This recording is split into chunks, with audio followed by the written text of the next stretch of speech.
अब हमने इतनी सारी बातें कर ली, तो एक बार हम रिफॉर्म की साइड में भी आ जाते हैं। हम्म।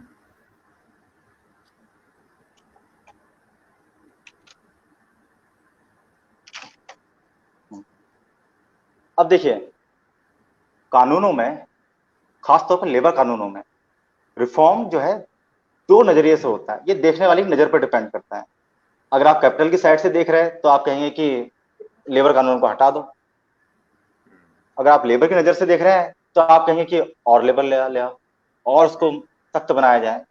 लेकिन गवर्नमेंट का जो काम है, सरकार का जो काम है, वो एक फुटबॉल के रेफरी की तरह है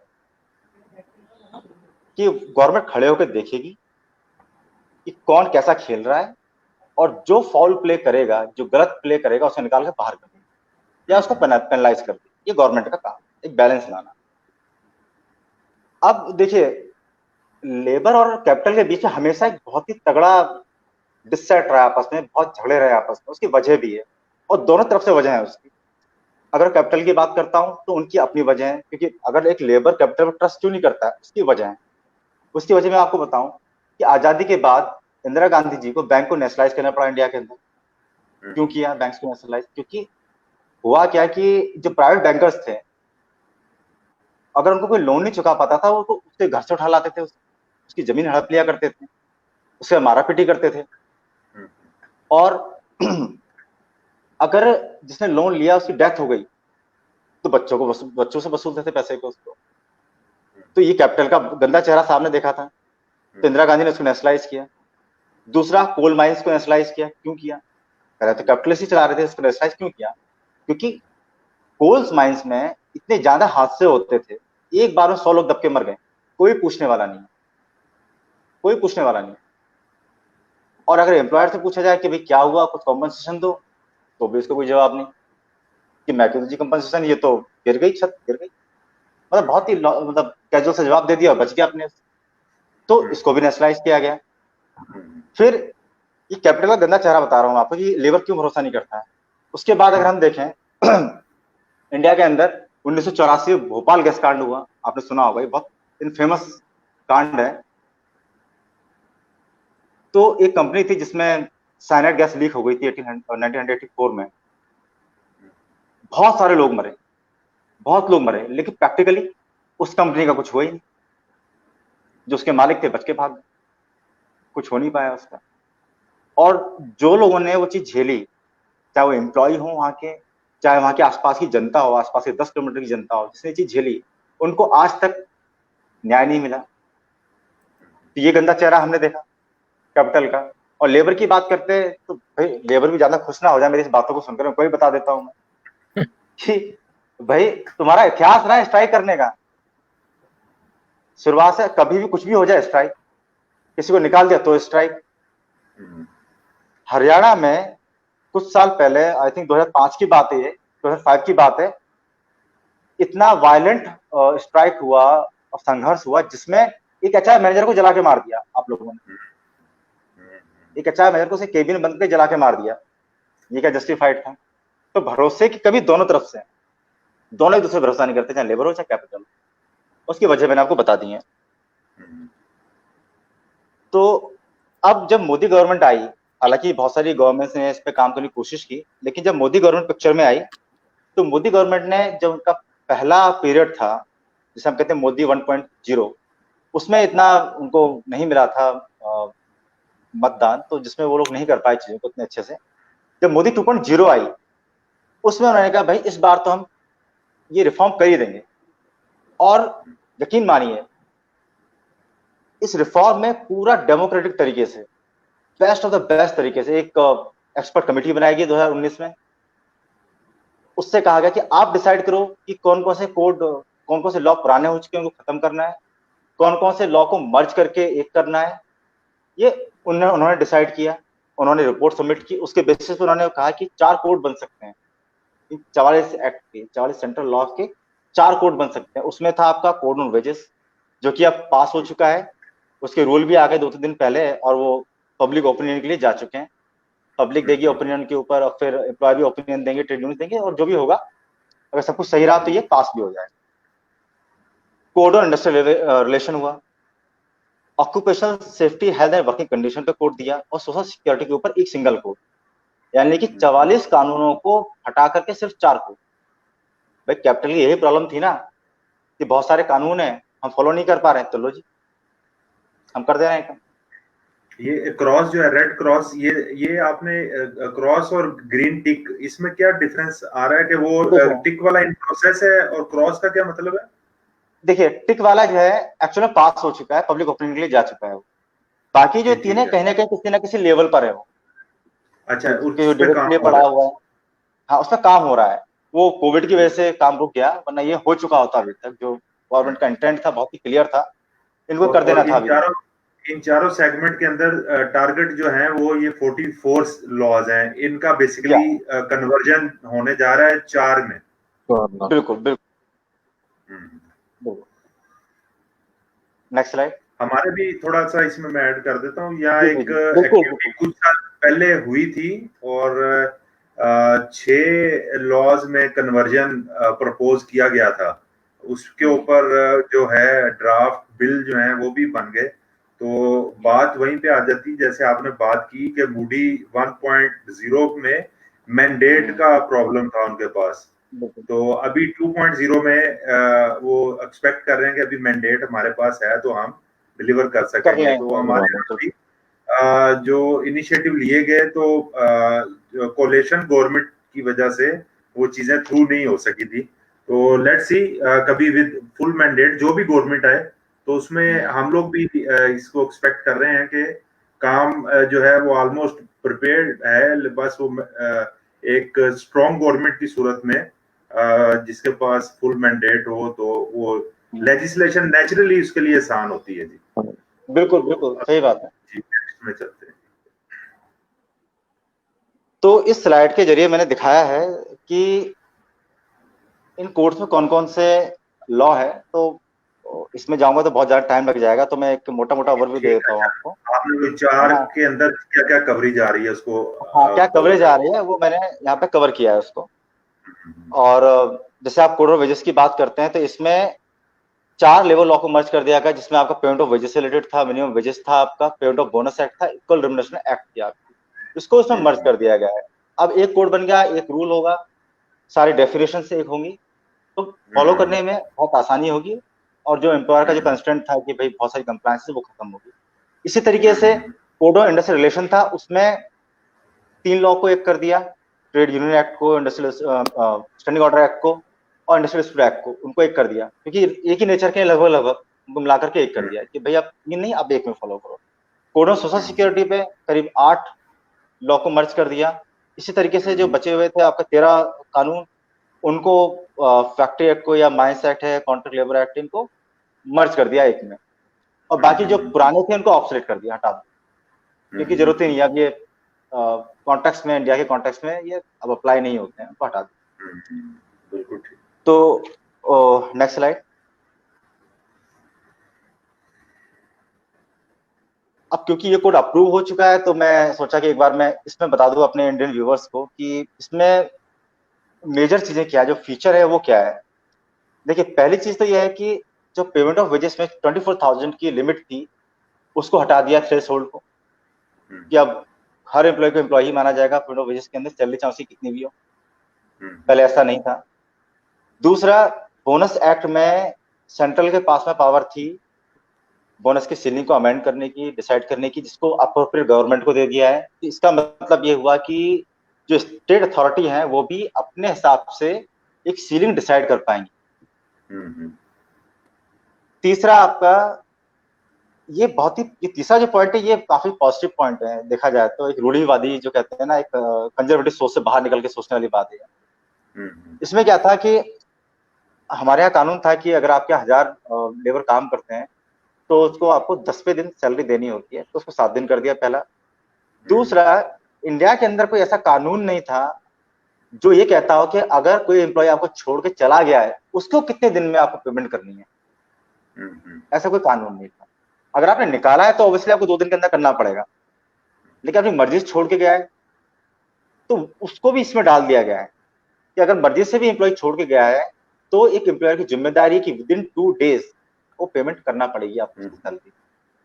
ये मैं मतलब क्या थोड़ा होता सा था। इसमें वो करना चाह रहा था, आपने वो क्लियर कर ही दिया कि जब टर्मिनेटेड है उसका तो 2 दिन का लॉ में एग्जिस्ट कर रहा हाँ है, और बिल्कुल। जो वॉलंटरली गया है उसका बिल्कुल लॉ साइलेंट था, और उसके ऊपर भी हाँ आप 2 दिन की कवरेज दे दी है। तो ये सेम हमारे भी ऐसे ही है, वॉलंटरली वाला अभी तक अनकवर्ड है, और जो हम्म। टर्मिनेटेड बाय एम्प्लॉयर है या कंपनी है उसका 2 डेज की ही हमारी क्लॉज भी एग्जिस्ट करती है प्रेजेंट लॉ। और ये जस्टिफाइड भी है कि कुछ जिसको आप निकाल रहे हो तो पैसा तो दो उसको कम से कम, जस्टिफाइड है। और ये अच्छा कर दिया क्योंकि एक्चुअल में क्या होता था कि एम्प्लॉय भागता रहता था, और एक बार छोड़ के चला गया तो कोई सुनता नहीं था उसकी बात, तो एम्प्लॉय भाग रहा है, मैटर जा रहा है, लिटिगेशन हो रहा है। अब कर दिया भाई फिक्स, 2 दिन के अंदर दो। अगला जो पॉइंट है उसमें साफ साफ कह दिया कि आपकी कंपनी में चाहे एक एम्प्लॉय काम करता हो, कोड आप पे लागू होगा।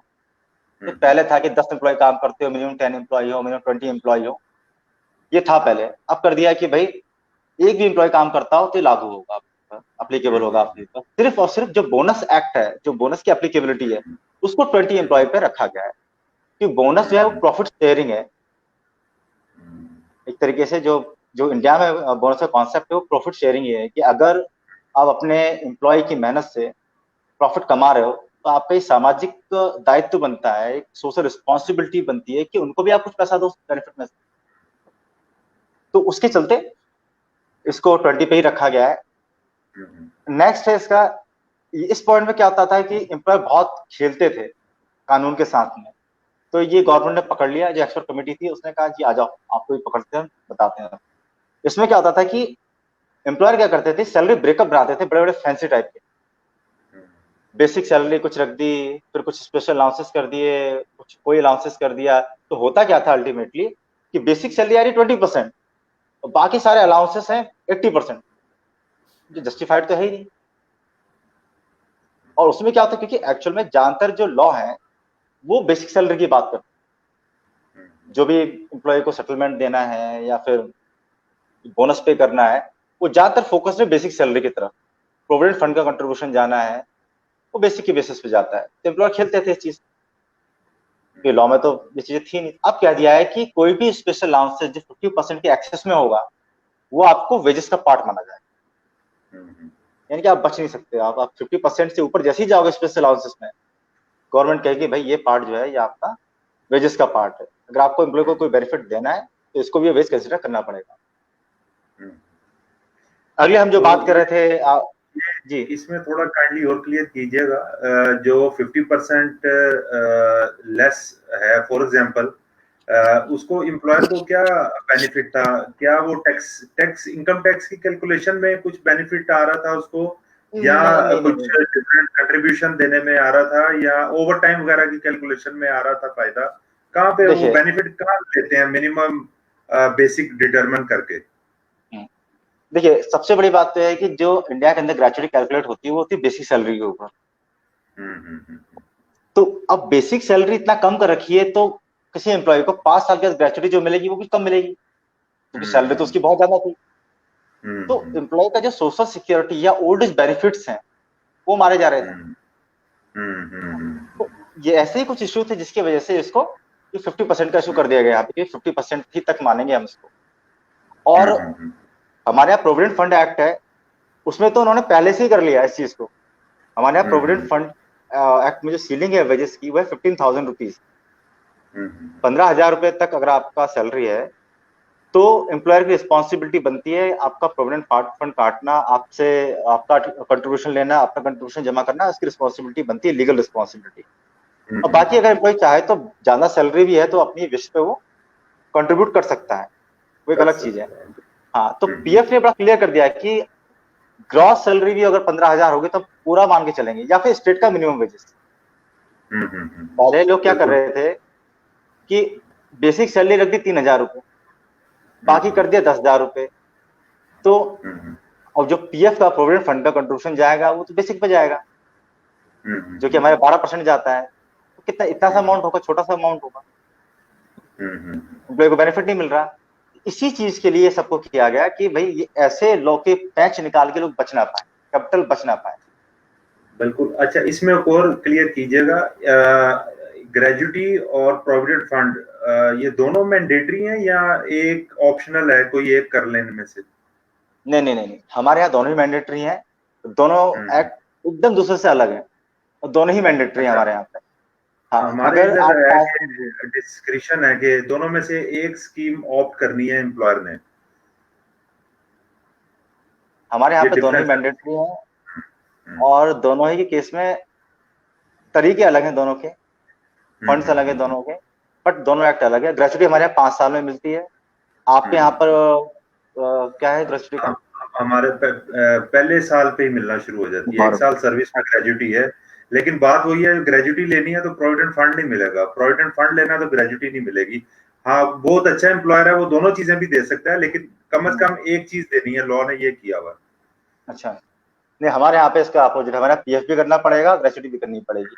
अब वो ठीक। है, देखिए पीएफ में सीलिंग है, ग्रेचुटी में सीलिंग नहीं है, हम्म। अप्लीकेबिलिटी की सीलिंग नहीं है। मैक्सिमम की सीलिंग है हम्म। कि 20 लाख तक की ग्रेचुटी पे करनी होती है मैक्सिमम, 20 लाख रुपए, हम्म। जो कि बड़ा अमाउंट है, काफी बड़ा अमाउंट है। हम्म। और पीएफ हो गया, वो सोशल सिक्योरिटी की तरह जाता है, हर महीने कंट्रीब्यूशन जाता है गवर्नमेंट के फंड्स में उसका, बाद में वो लोग उसको विड्रॉ कर सकते हैं अपनी किसी रिक्वायरमेंट के वक्त, या फिर एज ए पेंशन भी उससे ले सकते हैं। जो आप जी, पेंशन की ये बात भी कर रहे थे तो एक एक डिफरेंस है आपका। आपका जो पीएफ है वो गवर्नमेंट की तरफ से जो एक फंड मेंटेन्ड है, वहां पे जाते हैं पैसे। हमारा हर कंपनी का पीएफ फंड अपना एम्प्लॉयर ने मेंटेन किया हुआ है, वो ये अप्रूव्ड हमारे यहाँ बाय पर, इनकम टैक्स अथॉरिटीज होता है, उसकी रिटर्न जा रही होती है कमिश्नर इनकम टैक्स को, लेकिन वो कंपनी के ही कंट्रोल में होता है पैसा। हमारे यहाँ पे क्या है ना कि एक लिबर्टी एम्प्लॉयर को भी दी गई है।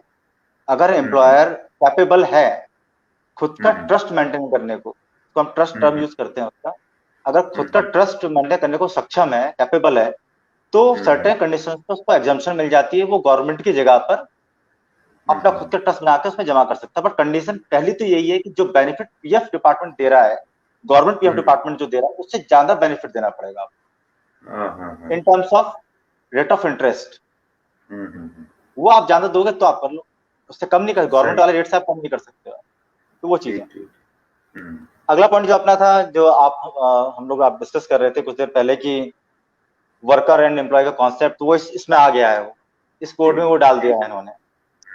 और इसके बाद में इसी कोड के अंदर नेशनल फ्लोर वेजेस हम्म। का एक कॉन्सेप्ट लाया गया है, जिसमें मैंने शायद पहले ही बताया था कि 370-75 रुपए करीब हमारा डिसाइड किया था कमिटी ने कि मिनिमम वेजेस होना चाहिए, जिसमें एम्प्लॉयर्स ने उसको एक्सेप्ट नहीं किया कि इतना ज्यादा रुपए कैसे कर देंगे आप। तो फाइनली गवर्नमेंट ने डिसाइड किया कि 176 रुपीज होना चाहिए, जो कि उससे नीचे आप नहीं दे सकते हो उसको, किसी भी ट्रेड में, किसी भी तरीके के व्यापार में इससे कम आप नहीं दे सकते सही से। हो। आगे बढ़ते हैं नाविद जी। जी प्लीज। तो अब आ गए हम फिर से महामारी की तरफ, मतलब 13वीं शताब्दी में 13 से चल महामारी। तो शुरुआत देखिए, शुरुआत महामारी से हुई 13वीं शताब्दी में, फिर महामारी आई, उसके बाद में फिर से महामारी आ गई। और जो ये बड़े बड़े बदलाव हुए हैं ना कानूनों में, ये सब तभी हुए हैं जब इतना बड़ा डिजास्टर हुआ है, तभी ये सारे बदलाव हुए हैं। उससे पहले किसी काम पे जूं तक नहीं रखती है करने के लिए। हालांकि मोदी गवर्नमेंट पहले से कर रही थी, लेकिन वो नहीं हो पाया कोविड की वजह से, वो एक अलग चीज है। हम लोग पहले से कर रहे थे इस चीज को। तो यहाँ पे लिखा हुआ है मैंने, द हिस्ट्री रिपीट इटसेल्फ। तो अगर हम बोले कि हम लोग कहते हैं बड़े इंडिया के अंदर कि हमारा पाप का घड़ा भर चुका है, हम लोग गलत काम करेंगे तो आगे आएंगे, वो तो ये गलत काम का नतीजा है हमारे कि इस तरीके से झेलना पड़ा पूरे वर्ल्ड को। तो एक अलग चीज है, खैर साइंटिफिकली लोग कुछ और कहते हैं। तो पूरे दुनिया में करीब 1,24,00,000 के केस हो चुके हैं अभी तक, 5,58,000 डेथ हो चुकी है। रिकवरी की बात मैं यहाँ पे नहीं करूंगा। इंडिया की बात करें तो करीब 8 लाख होने वाले हैं, 21,000 हमारे डेथ हो चुकी हैं ऑलरेडी। तो ये तो है हमारा कोरोना वायरस का स्टेटस। और इसके आगे चलेंगे हम, नेक्स्ट पाकिस्तान स्लाइड। का भी अगर कोई पॉपुलेशन रेशो देखी जाए तो ये मैं देख रहा जी हूँ अभी लाइव ही, तो ये जी जी। 5197 डेथ्स हैं। तो 20-22 करोड़ मल्टीप्लाई बाय वो 5 मल्टीप्लाई बाय 5 ही ऑलमोस्ट आ रहा है आंसर। तो पॉपुलेशन पॉइंट ऑफ व्यू से देखा जाए, इंडिया की पॉपुलेशन मल्टीप्लाई बाय 5 या प्लस है थोड़ी सी पाकिस्तान से। और डेथ्स भी उसी तरह ही है ना, 5197 है। आपके हाँ आ रहा है 21,000। तो रेशो तो सेम सेम ही चल रही है। हाँ। और सबसे बड़ी इसका समस्या मतलब पता है क्या है? मैं थोड़ा लाइटर नोट पे कि इम्यूनिटी सिस्टम जो है ना हमारा, वो सेम ही, इसको मैं इम्यूनिटी से लिंक कर रहा हूँ। यूरोपियन और अमेरिकन तो बड़ी जल्दी ड्रॉप हो गए ना, वो तो इम्यूनिटी सिस्टम बिल्कुल ही उनका बेकार निकला। वीक हो तो गया। इधर इम्यूनिटी सिस्टम इस रीजन के अंदर जो है वो सेम रिजल्ट दे रहा है। और सबसे बड़ी बात, हम लोग देखिए मसाले जो हम खाते हैं वो हमारा इम्यून सिस्टम डेवलप करते हैं, और खाना हमारा सेम ही है। वो पाकिस्तान का इंडिया खाना हम सेम ही खाते हैं। आपकी बिरयानी यहाँ भी बड़ी फेमस है, और हमारे यहाँ की रसमलाई वगैरह भी आपके यहाँ बड़ी फेमस होगी। तो ये बिल्कुल चीजें ऐसी है। हैं, खाना कॉमन है, सब कुछ कॉमन, तहजीब कॉमन है, उसमें कोई डाउट है नहीं, कोई शक शुबा वाली बात नहीं है उसमें। तो इम्यूनिटी हमारी स्ट्रांग। और दूसरी देखिए, अगर मैं एक और पॉजिटिव बात करूं, तो जितनी ज्यादा पॉपुलेशन होती है कंट्री की, ऐसी महामारी में उस कंट्री को उतना ज्यादा खतरा होता है। एग्री? तो अगर एग्री। हम देखें, आप भी पॉपुलेटेड हो, हम भी पॉपुलेटेड है, हमने अगर इस लेवल तक भी मेंटेन कर रखा है तो ये बहुत बड़ी बात है। बड़ी बात। 135 करोड़ की आबादी वाले देश में। जी, यूरोप जी और अमेरिका से कंपेयर करें तो ये आइडियल फिगर्स हैं। ये जो है, जो यूरोप और अमेरिका के अंदर हुआ है, वो तो जी, उनके तो लाखों में है लोग जो डेथ्स हैं, और पॉपुलेशन उनकी कम है बहुत कम। अगर एशिया को लिया जाए तो। बिल्कुल। तो मतलब अब पूरी दुनिया को पता चल गया है कि ये जो सब कॉन्टिनेंट है ना, इसके लोग बहुत ही ताकतवर है। ये सीधी सी बात है। इनके हल्का फुल्का वायरस काम नहीं करता। काम नहीं करता। इसको नेक्स्ट चलेंगे। जी जी बिल्कुल, चलते हैं, नेक्स्ट पे चलते हैं हम लोग। ज्यादा टाइम नहीं लूंगा मैं, क्योंकि मुझे लग रहा है कि हमारे व्यूवर भी बहुत बोर हो चुके होंगे, कह रहे होंगे भाई क्या ये इतना लंबा चौड़ा सेशन चल रहा है। नहीं, तो आई थिंक हमारा बस अब ये लास्ट स्लाइड पे ही हैं हम लोग। हाँ, लास्ट स्लाइड है हमारी, और ये कहते हैं कंक्लूजन वाली स्लाइड है पूरी। हम्म, तो देखिए, कोविड का जो इम्पैक्ट है, ये तो भाई बताने की जरूरत किसी को नहीं है, सबको पता है कि क्या हुआ है। और हम्म, आज मैं एक भविष्यवाणी कर रहा हूँ, एक प्रोडिक्शन कर रहा हूँ कि हर कंट्री की जीडीपी नीचे जाने वाली है, ये सत्य है। और कितना नीचे जाएगी वो फिगर मैं आपको अभी बता रहा हूँ, वो आप कैलकुलेट कर सकते हैं, ये मेरा फॉर्मूला है। भाई सिंपल सी बात है, अगर 100% हम कमाते हैं पूरे साल में, और 4 महीने लॉकडाउन रहता है, तो 8% के हिसाब से क्या 4 महीने को जोड़ लेते हैं तो 832, 8 × 4 32 आता है। अब इसी दौरान कुछ इंडस्ट्री खुली हुई भी थी, तो ये मान के चलिए कि इंडिया की इकोनॉमी 25% नीचे जाएगी। सिमिलरली आप लोग की भी जाएगी नीचे। और 25% इकोनॉमी नीचे जाने का मतलब है कि उतना परसेंट बेरोजगारी भी बढ़ेगी, कि हर चीज दूसरी से जुड़ी हुई है। और ये कैलकुलेशन आप लगा सकते हैं, आपके यहाँ जितने दिन लॉकडाउन रहेगा, आप एक एनालिसिस कर सकते हैं कि कितनी कंपनी बंद है, कितनी कंपनी खुली हुई है। आप एनालिसिस करिए, आपको खुद का फिगर मिल जाएगा, आप प्रेडिक्ट कर दीजिए अभी से पाकिस्तान के अंदर ये होने वाला है। और मैं भी बता रहा हूँ ये चीज होने वाली है। तो इंडिया में जो इंडिया के व्यूवर्स हैं भाई, सुन लो कि जहां भी आप जॉब कर रहे हो वो अच्छे से करते रहो, हिलने की कोशिश मत करो वहां से। कुछ करने की जरूरत नहीं है अभी, इस फंडे में नहीं पढ़ना है, कैपिटल वाले फंडे में, और नहीं पढ़ना है, चुपचाप से काम करो जो भी है, ये क्योंकि ये अभी मजबूर है। ये टिप तो ग्लोबल है, हर जगह यही है कि जो जॉब पे लगा है वो जॉब को पकड़ के बैठा रहे बस। बिल्कुल। तो गवर्नमेंट रिस्पॉन्सेस की बात कर रहे थे हम लोग। हमारे यहाँ पे मिनिस्टर होम अफेयर्स ने 29 मार्च को नोटिफिकेशन निकाला था, जिसमें सारे एम्प्लॉयर को बोला था कि कोई भी अपने एम्प्लॉयज की सैलरी नहीं काटेगा, पूरी सैलरी पे करेगा, ये उन्होंने कहा था उस नोटिफिकेशन। और उसमें सबसे बड़ा पैच ये था कि वो जो नोटिफिकेशन निकाला गया था, वो निकाला गया था नेशनल डिजास्टर मैनेजमेंट एक्ट 2005 के अंदर। उस एक्ट में पैंडेमिक का कहीं जिक्र नहीं था। उस एक्ट में जिक्र था कि अगर कभी वार लाइक सिचुएशन क्रिएट होती है तब आप ऐसा कर सकते हो। लेकिन गवर्नमेंट ने जल्दबाजी नोटिफिकेशन निकाला।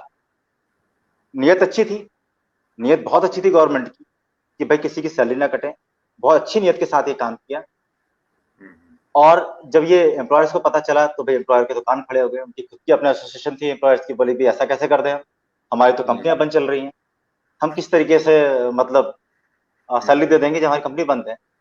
तो मैटर गया हमारे सुप्रीम कोर्ट में, जो हमारे यहाँ भगवान का दर्जा माना जाता है सुप्रीम कोर्ट का, वहां मैटर पहुंचा उनके दरवाजे पे। तो सुप्रीम कोर्ट ने बहुत ही अच्छे तरीके से, बहुत ही सलीके से दोनों की बातों को सुना, गवर्नमेंट की बात को भी सुना, ट्रेड यूनियन की बात को भी सुना और एम्प्लॉयर की बात को भी सुना। कई जगह पर उन्होंने हाँ भी बोला कि भाई सरकार सही कर रही है, एम्प्लॉयर का कहना सही है, सबके हाँ में हाँ मिलाई सुप्रीम कोर्ट ने। सबने कहा कि हाँ भाई तुम सब सही कह रहे हो, लेकिन अब सुनो मेरी बात। जो सुप्रीम कोर्ट ने बोला कि अब ये जो आया था नोटिफिकेशन, उसको करो तुम साइड, उसको आप साइड कर दो। अब ये करो आप कि जो कंपनियां बंद थी या पार्शली चल रही थी, उसका मैनेजमेंट, उसकी ट्रेड यूनियंस और गवर्नमेंट का ऑफिसर तीनों साथ में बैठ करके म्यूचुअली डिसाइड करो कि कितना परसेंट कट करना है, कितना परसेंट पेमेंट करना है। मतलब यहाँ पर पूरा जनता के हाथ में सौंप दिया इस चीज को कि आप सब बैठ के डिसाइड करो इस चीज को कैसे करना है, क्योंकि सिचुएशन ऑलरेडी सबको पता है कि कितनी खतरनाक सिचुएशन है। इसमें कोई लॉ इम्पोज कर देना गलत हो जाएगा किसी के लिए भी। सुप्रीम कोर्ट ने साफ साफ कह दिया कि जो कंपनी बंद थी या पार्शली ओपन थी उसमें आप बैठ के बात करो, जो कंपनी ऑलरेडी चल रही है उसमें सोचने की जरूरत नहीं, वो तो उन्हें तो पैसा देना पड़े, उसमें कोई डाउट नहीं। और साथ ही सुप्रीम कोर्ट ने ये भी बोला, ये 12 जून 2020 का ऑर्डर था जिसमें सुप्रीम कोर्ट ने ये बात बोली थी, और उसके साथ ही सुप्रीम कोर्ट ने ये भी बोला कि ये जो मैटर है वो जुलाई में सुना जाएगा। जुलाई में सुप्रीम कोर्ट ये चेक करेगी कि किस कंक्लूजन पे पहुंचे हैं सारे लोग, कोई होलिस्टिक व्यू सामने आ रहा नहीं आ रहा, वो चेक करेगी सुप्रीम कोर्ट। अच्छा, उसके बाद आप देखिए पॉइंट नंबर 2 में है हमारा, इंडिया में क्या हुआ कि जब ये पेंडेमिक सिचुएशन आई तो बहुत सारे स्टेट्स ने धड़ाधड़ सारे कानूनों को 1000 दिनों के लिए, किसी ने 3 साल के लिए, मतलब ये सब कानून सस्पेंड कर दिए। उसके पीछे इनका लॉजिक था कि भाई कैसी बातें कर, कोविड चल रहा है, इंडस्ट्री डूब रही है, इंडस्ट्री को बचाना है कि नहीं बचाना है। उसके पीछे इनका ये तर्क था कि अगर हम ये नहीं करेंगे तो इंडस्ट्री बचेगी नहीं। तो यहाँ पे वही बात आ जाती है कि जब आप इस तरीके से सारे कानूनों को खत्म करके चलवाओगे तो वो तो necessitous man is not free man, जो मैं शुरू में आपको बताई थी कि भाई मजबूर आदमी है, काम करेगा, फिर आप कुछ भी तो कानून आप सस्पेंड नहीं कर सकते हो, आप कुछ रिलैक्सेशन दे सकते हो। हालांकि बहुत सारे स्टेट्स ने कुछ अपने डिसीजन को वापस भी लिया। इसमें एक चीज थी जिसमें 8 घंटे को बढ़ा करके 12 घंटे करने की बात की गई थी उत्तर प्रदेश के अंदर, और उसमें ओवर टाइम का भी नहीं बोला था। तो बाद में यूपी सरकार को वापस लेना पड़ गया क्योंकि भाई अनकॉन्स्टिट्यूशनल था और ऊपर से बहुत दबाव आ गया सरकार के ऊपर कि भाई इसको वापस लो। बाकी स्टेट्स ने रखा हुआ है 12 घंटे का प्रोविजन। तो इसमें आप देखिए कि 12 घंटे काम करने से क्या होगा, इसका रिजल्ट मैं आपको अभी बता देता हूँ कि 12 घंटे काम करने से जो वीमेन का पार्टिसिपेशन रेट है वर्कफोर्स में वो और नीचे चला जाएगा। वो क्यों जाएगा? क्योंकि अभी भी महिलाएं ऑफिस से घर जाकर के खाना बनाती हैं, परिवार संभालती हैं, सुबह खाना बना के आती हैं, है ना। और 12 घंटे काम करेंगे तो शाम तक इतनी देर तक काम करना, फिर रात में घर जाना, वो भी इशू है। तो ऐसे में तो उनके घर वाले उनको बोलते हैं कि आप घर बैठो, जॉब भी मत करो। और बहुत सारी लेडी कर भी नहीं पाएंगी कि 12 घंटे काम करना फिर घर को भी मैनेज करना। हालांकि बहुत सारे अच्छे हस्बैंड्स होते हैं 5-10% जो अपने घर के कामों में हाथ बढ़ाते हैं अपनी वाइफ का, और ये अच्छी बात है, कोई शर्म की बात नहीं है, ये करना चाहिए। लेकिन 12 घंटे इज अननेचुरल ना, क्योंकि इस पे तो देखें हम वो देखते हैं कि आज से 150 साल पहले भी वो सारी स्ट्राइक्स हो चुकी हैं, सारा कुछ। तो 8 घंटे पे जो है ये ह्यूमन हिस्ट्री बताती है कि that is the convenient time. बल्कि अगर यूरोप में ही जाएं तो वहां पे अभी 6 घंटे की भी बात हो रही है, और कहीं पे लेस देन 8 पे डिसीजंस आ चुके हैं, कंपनीज लेस देन 8 पे जा चुकी हैं। तो 12 इज क्वाइट अननेचुरल, तो वाकई इसमें मुश्किल है। हाँ, तो उसमें अभी क्या किया गवर्नमेंट ने, कैपिंग भी रख दी उन्होंने कि भाई आप करवाओगे 12 घंटे तो महीने में इतना करवा पाओगे, तब एक कैपिंग कर दी। कहीं पे 80 घंटे की कैपिंग, कहीं पे 100 घंटे की कैपिंग, उन्होंने कैपिंग के साथ चीज को कर दिया। तो यूपी की बात थी तो यूपी का तो पूरा गलत था, तो सरकार को वापस लेना पड़ गया। हालांकि गवर्नमेंट की वहां पे भी अच्छी थी, गवर्नमेंट सोच रही थी कि ऐसा ना हो कि, क्योंकि अल्टीमेटली जो गोल है वो गोल ये था कि चाइना से ऑन रिकॉर्ड करीब 11,000 कंपनियां इंडिया में तैयार आने को बैठी हुई। अब हर सरकार की जिम्मेदारी ये है कि किसी ना किसी तरीके से उनको लुभाया जाए, मतलब उनको अट्रैक्ट किया जाए अपनी तरफ। और गवर्नमेंट को सबसे अच्छा तरीका क्या लगता है? कानून, लेबर कानून को इजी कर दो, हमारे पास इन्वेस्टमेंट आ जाएगा। तो कैपिटल तो हमेशा ऐसे ही सोचते हैं कि भाई लेबर लॉ को रिलैक्स कर दिया जाएगा तो हमारे पास इन्वेस्टमेंट आ जाएगी। हालांकि ऐसा होता नहीं है। मैं आपको एक बात बताता हूँ नाविद जी, पिछले साल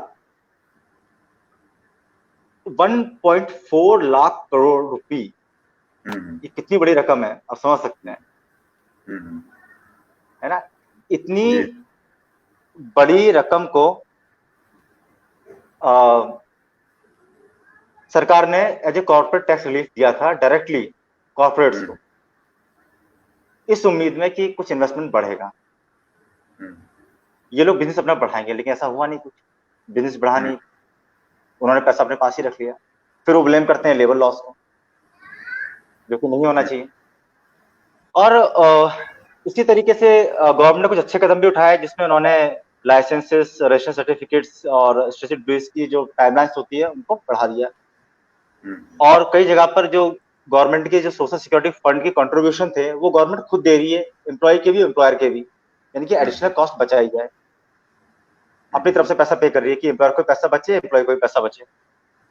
इसके अलावा कॉर्पोरेट को रियल में 1.7 लाख करोड़ का स्टिमुलस दिया गया कि कॉर्पोरेट सस्टेन करें और एम्प्लॉयमेंट बना रहे। अगर आप देखें तो इंडिया ने पूरा 20 लाख करोड़ का पैकेज दिया है गवर्नमेंट ने इतने बड़ा रकम दी है। और इसके बाद कई सारे स्टेट्स हैं, मैं इसको जल्दी रिवॉल्व करता हूँ क्योंकि नाविद जी के साथ किसी और का भी डिस्कशन है अभी, तो हम लोग जल्दी खत्म करते हैं इसको। तो इसके बाद गवर्नमेंट ने हायर फायर के जो रूल्स होते हैं इसको थोड़ा रिलैक्स कर दिया कि हाँ, अगर आप 300 लोगों तक रखते हैं तो आपको गवर्नमेंट से परमिशन लेने की जरूरत नहीं है उनको निकालते वक्त। तो इस तरीके के कदम उठाए गए।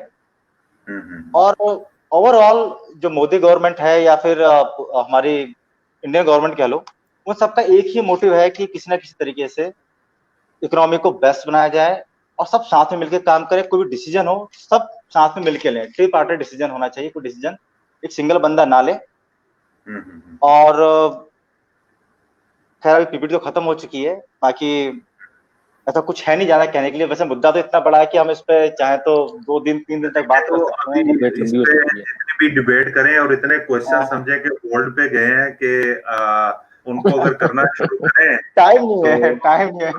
वो तो हमें जो है ना इसको दोबारा किसी दिन एक और सेशन कंटिन्यू करना पड़ेगा इसके ऊपर। बिल्कुल नाविद जी, वेलकम, बिल्कुल करेंगे इसको कंटिन्यू। तो एंड में मैं सिर्फ एक ही चीज बोलूंगा अपने इंडियन व्यूवर्स को और पाकिस्तानी व्यूवर्स को भी, कि आप लोग आत्मनिर्भर भारत कह लो या पाकिस्तान कह लो वो बनाने की कोशिश करिए इंडिया की ग्रोथ में। दूसरा, हम लोगों का जो एक सिद्धांत रहा है हमेशा से, क्योंकि हमारा साझा इतिहास रहा है, वसुदेव कुटुंबकम, जिसका मतलब होता है कि पूरी दुनिया हमारा घर है, पूरा दुनिया हमारा परिवार है। तो हमारा पहला होना चाहिए कि हम अपने देश को आगे बढ़ाएं और पूरे ग्लोब का कैसे हम ध्यान रख पाए, ये हमारी प्राथमिक जिम्मेदारी है। इस चीज को हमेशा हमें ध्यान में रखना है। और इसके साथ ही आई थिंक मेरे पास तो कहने के लिए कुछ है नहीं, बाकी ओवर टू यू नाविद जी, आप देखिए। जी, इसको अयाज भाई अभी हम क्वेश्चन आंसर्स की तरफ चलते हैं। जी, जो गो थ्रू कर रहे हैं जो हाँ जो इम्पोर्टेंट क्वेश्चन उनको ले लें जरा प्लीज। और एनी हाउ क्वेश्चन की तरफ जाने से पहले भी और उनके बाद भी बड़ा आपने इसको जबरदस्त एक्सप्लेन किया। और आपका कम्युनिकेशन स्टाइल, आपकी प्रिपरेशन, आपका जो नॉलेज है इस पे सब्जेक्ट पे, ग्रिप, आपकी कंसेप्चुअल क्लैरिटी, वो एवरीथिंग वाज एक्सीलेंट जो है ना, इसको आपने बड़ा